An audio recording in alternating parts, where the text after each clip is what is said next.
মাছ পাবো কিনা তারও ঠিক নেই। এখানে ইলিশ রয়েছে, মাছ রান্না হবে। এই দেখো আমার মাছটা, মা ভাতটা বেড়ে দিয়েছে। শুভ সন্ধ্যা বন্ধুরা। এই যে দুপুরে খাওয়ার পরে একটু শুয়ে পড়েছিলাম, এখন উঠেছি। এখন কটা বাজে গো মা? এখন 6:30 পৌনে 7টা মতো বাজে। মায়ের সাথে একটুখানি দোকানে যাব। মা এই বাড়ির পাশেই একটা দোকান আছে, মানে আমাদের পাড়ার থেকে বেরিয়েই সামনেই একটা দোকান আছে, সেইখানে যাব বিস্কুট আনতে। তো চা খাবো। 7টা বেজে গেছে, ওই 7টাই বেজে গেছে। মায়ের সাথে যাব একটুখানি দোকানে বিস্কুট আনতে, চা খাওয়ার জন্য। তো চলো যাওয়া যাক। বেরিয়ে তো পড়েছি, চলো যাওয়া যাক। এই তো বেরিয়েছি।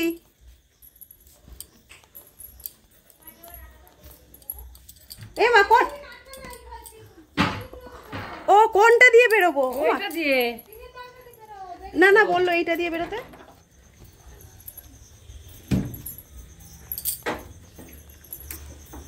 তো চলো, বাইরেটাই দেখো আমাদের এখানে কত অন্ধকার দেখাচ্ছি। এখন তো এমনিতেই বর্ষার টাইম, আর এই পাশটায় প্রচুর গাছপালা, ওই জন্য আরও বেশি অন্ধকার হয়ে থাকে। তো তোমাদের তো দেখালাম, এইবার চলো একটু বেরোচ্ছি। দিদিরাও বেরোচ্ছে, আমরাও ওদের সঙ্গে যাচ্ছি।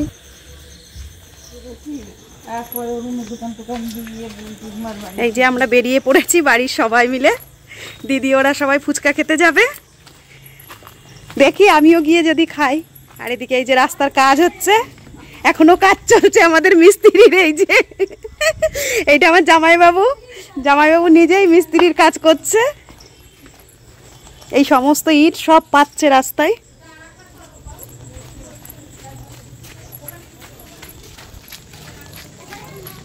আমাদের বাড়ি থেকে বাজার একটুখানি, একটা বাড়ি পার হলেই এই দেখো। আসলে বাড়িতে এসে এখন অতটা থাকা হয় না, সময় হয় না, সেই জন্য পুরোটা ঘুরে তোমাদের দেখানো হয় না। এই দেখো আমরা বাড়ি থেকে বেরোতে পারিনি, বাজারে চলে এসেছি। এই যে সামনেই ফুচকা পাওয়া যায়, এই যে এইখানটাতে সবাই মিলে ফুচকার দোকানে চলে এসেছি। দেখো এই ফুচকা কাকুটা অনেক দিন আগের থেকে এইখানেই ফুচকা বিক্রি করে। আমরা ছোটোর থেকেই ওনার কাছেই ফুচকা খাই। আর উনি এখনও কিন্তু এই সময়ে, এই এত মূল্য বৃদ্ধির টাইমেও 10 টাকায় 8টা ফুচকা দেয়। আমরা এসেছি অনেক দিন পর, দেখা হয়েছে, গল্পও করছি, ভালোও লাগে জানো তো। ফুচকা উনি এত সুন্দর বানায় আর এত টেস্টি, সেই জন্য যখনই বাপের বাড়ি যাই ওনার কাছে ফুচকা খেতে কিন্তু যাবই। তো যেমন কথা তেমন কাজ, এই ফুচকা মিস করা যাবে না। চলে এসেছি মা, দিদি, দিদির ছোটো মেয়ে, দিদির নাতি, আমি সবাই মিলে এইখানে একটু ফুচকা খাবো। ফুচকা খেয়ে আবার সামনেই কিন্তু এক দাদার দোকান আছে, সেই দাদাও খুব চেনা পরিচিত। আমি যখনই বাপের বাড়ি আসি ওই দাদার দোকানেও কিন্তু চলে আসি। এখন যাব ফুচকা খাওয়ার পরে ওই দাদার দোকানে। ফুচকা আমাদের খাওয়া হয়ে গেছে। এদিকে দেখো লাস্টে চাটনি দেওয়া ফুচকাটাও দিয়ে দিয়েছে। ফুচকা খেয়ে নিলাম। দিদিরা তো এবার বাড়ির দিকে চলে যাবে, আর আমি আর মা যাবো ওই দাদার দোকানে। দিদিরা এখানেই এসেছিল ফুচকা খেতে, ওরা আর ওই জন্য এলো না। এই দেখো এই দাদার দোকানেই কিন্তু আমরা আসি সবসময়, টুকটাক জিনিসপত্র নেওয়া হয়। বাপের বাড়ি গেলে একটা দুটো নাইটি তো কিনবই, দাদার দোকানে সেই কারণেই এসেছি। আর দাদা বেশ সুন্দর সুন্দর নাইটিও দেখি। এই কালারগুলো ভালো লাগছে কোনো মা এলানে? হ্যাঁ, কেমন এখান থেকে একজনকে দিলাম। এই ওপরেরটা একটু বাটন দুটোই দেখ, একদম দিলাম। তোমার কখন সবটা লাগে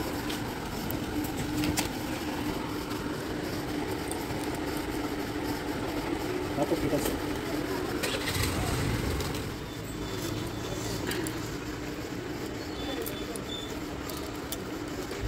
এটা তাও অনেকটা ভালো লাগে। এখানে নাইটি তো অনেকগুলোই দেখলাম, আমার ওই বেগুনিটাই পছন্দ হয়েছে, ওইটাই নিয়ে নিলাম। এবারে চলো, মা একটু মুদি দোকানে যাবে, একটু বিস্কুট আরও কী কী নেওয়ার আছে নিয়ে তারপর বাড়ি যাবো।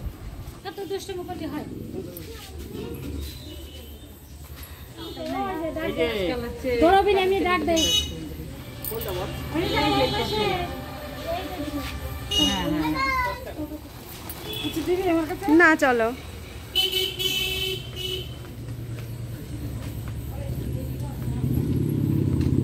এদিকে দেখো মুদি দোকান থেকে মায়ের যা যা প্রয়োজনীয় জিনিস ছিল আমি আর মা দুজন মিলে সব নিয়ে নিয়েছি।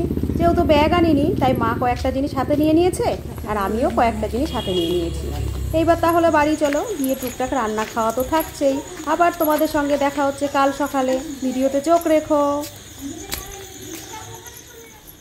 গুড মর্নিং বন্ধুরা, তোমরা সবাই কেমন আছো? আশা করছি ভালোই আছো। আমিও কিন্তু খুব ভালো আছি। শিপ্রাস লাইফে তোমাদের সবাইকে স্বাগত জানিয়ে শুরু করছি আরেকটি নতুন ব্লগ। এই দেখো, গোপু সোনাকে কিন্তু মায়ের সকালবেলায় জাগিয়ে পুজো দেওয়া হয়ে গেছে। এখন বাজে সকাল প্রায় 8:30টার কাছাকাছি। মা ঘুম থেকে উঠে বাসি কাপড় ছেড়ে গোপালকে জাগিয়ে পুজো দিয়েছে। দেখো এই যে পুরো সমস্ত ঘর বারান্দা সব ধুচ্ছে, উঠোনও ধুচ্ছে, এই যে তুলসীতলা ধুয়েছে, আর এখন উঠোনটা ধুয়ে ভালো করে ঝাঁটা দিয়ে ঝাড় দিয়ে নিচ্ছে। এইভাবে জল না কাচিয়ে দিলে শুকোবে না, সেই জন্য। চলো নিচে যাই। এই পাশটায় দেখো, এই পাশটার থেকে শুরু করে এই পুরোটা এখন ধুচ্ছে। হ্যাঁ, রোজই ধুই বলছে মা, যদিও আমি রোজ থাকি না বাড়িতে, সেই জন্য। এই উঠোনটাকে একবারে সকালবেলায় এমনি ঝাড় না দিয়ে পুরোটা ধুয়ে নেয়, একদম সকালেই পরিষ্কার হয়ে যায়। আমি যখন ঘুম থেকে উঠেছি তখন অনেকটাই বেলা, মায়ের সব কাজই প্রায় হয়ে গেছে। অনেক দিন পরে বাড়ি এলে এরকম থাকি না, তো যখন থাকি তখন মা কিন্তু ঘুমের থেকে ডাকে না। তো এই যে ঘুম থেকে উঠেছি, উঠে ব্রাশটাও করে নিচ্ছি, একটু উঠোনেও হেঁটে নিলাম। আমার বাড়িতে তো এরকম খোলামেলা জায়গা পায় না, বাড়ি এলে একটুখানি ভালোই লাগে। তো ব্রাশটা করে নিই, চলো তারপর চা খাবো, খেয়ে একটু বাজারে যাব। একটু রেডি হয়ে নিচ্ছি, মায়ের সাথে একটু বাজারের দিকে যাব, বাজার করতে। এসে তো খুব একটা থাকা হয় না, রয়েছি। মা বললো চল মাছ বাজারের দিকে যাব, বাজার করে নিয়ে আসি, সেই কারণেই রেডি হলাম। বাজারে যাচ্ছি মা আর আমি, আর এই যে গোলু। ব্যাগ নেবে? চলো। না না, এখানে মা আর আমি বাজারে যাব, আর গোলু যাবে ওর বাড়িতে। তো চলো তাহলে। এই আমরা বেরিয়ে পড়েছি বাড়ির সামনের রাস্তায়। এখান থেকে একটুখানি পথ গেলেই বাজার। এই যে বেরিয়ে গেছি মায়ের সাথে বাজারে। মাছ বাজারে যাচ্ছি আগে, তারপরে সবজি বাজারে যাব না। মা মাছ পাবো কিনা তারও ঠিক নেই, তাও যাচ্ছি। চলো যাওয়া যাক। সামনে দেখো আমাদের রেল স্টেশন, এখানে ট্রেন দাঁড়ায়। এই স্টেশনটা তোমরা কেউ নাম বললে চিনবে কিনা জানি না, তবুও বলি, আমার বাপের বাড়ি গাংনাপুরে। এটা স্টেশন বাজার। দেখো বাজারে চলে এসেছি। বাজারে যেই টাইমে আমরা এসেছি মাছ নেই সেরকম, দু এক জায়গায় আছে।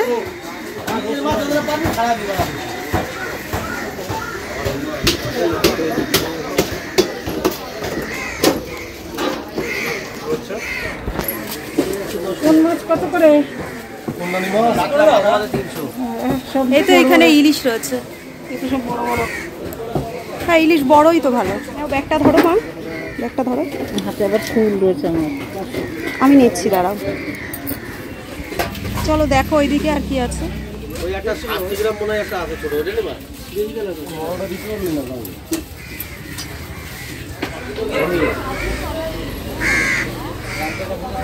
সবজি কিছু নেবে? নিলে নাও। বেগুন কত করে? মাছ বাজার তো আমাদের করা হয়ে গেছে, সবজির দোকানে চলে এসেছি। মা বললো কি ইলিশ মাছ নিয়েছি, একটু বেগুন নিই। তো এদিকে বেগুন নিতে চলে এসেছি। বেগুনগুলো বেশ ভালো ছিল, টাটকা, জানো তো। এদিকে এক দাদুর কাছে এসেছি, মা অনেকগুলো কচু ছিল, কচুগুলো সব নিয়ে নিয়েছে। এখানে চাল কুমড়ো রয়েছে, তাল রয়েছে। আমি একটা তাল নিলাম, জানো তো। নেওয়ার পরে দেখছি কি তালের মুখের পাশটা দিয়ে পোকা বেরোচ্ছে। তো সেই তাল আর নেওয়া হলো না। বাজার থেকে টুকটাক মায়ের প্রয়োজনীয় কিছু সবজি, লঙ্কা এসব নেওয়ার ছিল, নিয়ে নিলাম। সবজি তো নেওয়া হয়ে গেছে। এই দেখো বাজারে এত টাটকা টাটকা সবজি। তো বাজার নেওয়া হয়ে গেছে। স্টেশনের পাশে যেহেতু বাজার, যে ট্রেন ঢুকে গেছে। তো মা আর আমি এখন আসার সময় রাস্তা দিয়ে এসেছি, এখন এদিক দিয়ে যাব। ট্রেনটা দাঁড়িয়ে রয়েছে অফ সাইড দিয়ে। দেখো একজন লোক এসে উঠতেই সঙ্গে সঙ্গে ট্রেনটা ছেড়ে দিল। কত রিস্ক নিয়ে এরা ট্রেনে ওঠে, তাই না? তো চলো, ট্রেনটা তো বেরিয়ে গেল, আমরা এবার লাইনের ওপর দিয়েই বাড়ির দিকে যাব। কতকাল এরকম লাইনের পার দিয়ে হাঁটা হয় না। আমরা যেহেতু ট্রেনের ট্রাভেলটা একটু কম করি, সেহেতু আমার এদিক দিয়ে খুব একটা আসা হয় না। মায়ের সঙ্গে রাস্তা দিয়ে বাজারে এসেছিলাম, মা বললো এখান দিয়ে শর্টে হবে, এখান দিয়ে চল। তো দুজন মিলেই যে চলে যাচ্ছি দেখো বাড়ির দিকে। বাজার থেকে এসে মাছগুলোই দেখো গামলায় ঢেলে নিয়েছি। এখানে ইলিশ মাছ আছে। মাছগুলো খুব বেশি বড় নয়, কিন্তু বেশ চওড়া। দেখো মা দেখে কিনেছে। মা বলল ইলিশের আঁশগুলো ছাড়িয়ে লেজাগুলো কেটে দিতে। বাড়িতে এসে মনের মতো করে মা কেটে নেবে সাইজ করে। আর এখানে দেখো এটা একটা নতুন ধরনের মাছ, গঙ্গার মাছ, গঙ্গার না সমুদ্রের মাছ বললো না, সমুদ্রের মাছ। দেখি এটা কেমন করে মা রান্না করে। আর এসে তো এদিকে রান্না বসিয়ে দিয়েছে, এই দেখো এখানে ভাত বসিয়ে দিয়েছে। আর এখানে দেখো কচু সেদ্ধ করবে বলে একটা লোহার কড়াইতে বসিয়ে দিয়েছে, কচু সেদ্ধ হচ্ছে। তো রান্না বান্না হোক, কি দিয়ে কি রান্না করছে মা সবটাই তোমাদের দেখাবো, সঙ্গে থেকো।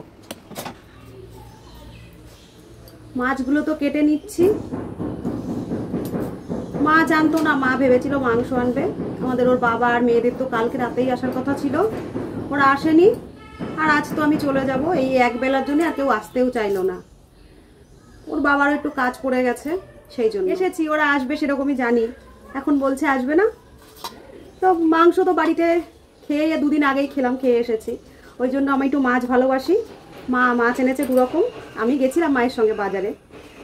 তো এই 2 রকম মাছ রান্না হবে। এই দেখো আমার মাছটা কাটাও হয়ে গেছে। আগে ইলিশ মাছটা একটুখানি পিস করে নিলাম। এটা কি মাছ জানি না, কেনার সময় দেখলাম গঙ্গা, বারবার গঙ্গায় বেরিয়ে যাচ্ছে আমার। সমুদ্রের মাছ, একটু নতুন রকমের মাছ। তো এই মাছটা আজকে মা রান্না করবে, সর্ষে ঝাল করবে মনে হয়, তাই না মা? সর্ষে ঝাল করবে, দেখা যাক কেমন খেতে হয়। রান্না হয়ে যাক, তোমাদের অবশ্যই দেখাবো। এখন দুপুরবেলায় দুপুরের লাঞ্চ নিয়ে দেখো বসে গেছি। বাজারে গেছিলাম, মাছ আনা হয়েছে, সেটাও তোমাদের দেখিয়েছি। দুপুরের লাঞ্চে কী কী নিয়ে বসেছি দেখো। এখানে ইলিশ মাছের তেল ভাজা লঙ্কা দিয়ে, আর এখানে রয়েছে উচ্ছে ভাজা, আর ওই যে পটল আর আলুর খোসা যেটা কালকে করেছিল মা, আমার তো খুব ভালো লেগেছে, মা আজকে আবার ভেজেছে। তোমরা আবার এই খোসা ভাজা খাচ্ছি বলে কিছু বলো না, এটা কিন্তু ভালো লাগে। তোমরা যদি মনে করো খাবে তাহলে কিন্তু ট্রাই করে দেখো। আর এখানে আছে এই মাছটা কি জানি না আমি নামটা, এটা সর্ষে ঝাল। আর এইখানে রয়েছে ইলিশ মাছ দিয়ে, আর গাঠি কচু বলো মুখী কচু বলো, এইটা দিয়ে ঝোল। তো এই আজকে লাঞ্চের মেনু। আর এখানে এই যে ভাত আছে, মা আর আমি দুজন। মা আবার ওদের জন্য টিফিন বক্সে দেখো তুলে দিচ্ছে, বাড়িতে দিয়ে দেবে বলে, কর্তামশাই আর আমার মেয়েদের জন্য। তো ভাত তো এদিকে মা বাড়ছে, দুপুরের লাঞ্চটা করে নেব তাহলে। তোমরাও তাহলে দুপুরের লাঞ্চটা করে নাও। তো বন্ধুরা লাঞ্চ তো করতে বসে গেছি। এই দেখো আমি একবারে রেডি হয়েই বসেছি। আর যেহেতু বিকেলে চলে যাব, সেই কারণে একবারে জামাটাই পরে নিয়েছি, আবার আর একটা নাইটি পরবো সেই জন্য। তো এইদিকে দেখো মা ভাতটা বেড়ে দিয়েছে, লাঞ্চটা করতে বসে গেছি। আমিও তাহলে লাঞ্চ করে নিই, তোমরাও লাঞ্চ করে নাও তাহলে। তো বন্ধুরা মায়ের বাড়িতে এসেছি, সমস্ত ভিডিওই তোমাদের সঙ্গে শেয়ার করছি। কেমন লাগছে জানিও, ভালো লাগলে একটা লাইক, একটা কমেন্ট, একটা শেয়ার করে দিও। আর চ্যানেলে যারা নতুন দেখছো তারা একটা সাবস্ক্রাইব করে দিও। খুব তাড়াতাড়ি আবার তোমাদের সঙ্গে দেখা হবে আরেকটি নতুন ভিডিওর সঙ্গে। ততক্ষণের জন্য তোমরা ভালো থেকো, সুস্থ থেকো, সাবধানে থেকো। আজকের মতো তাহলে আসছি, টাটা।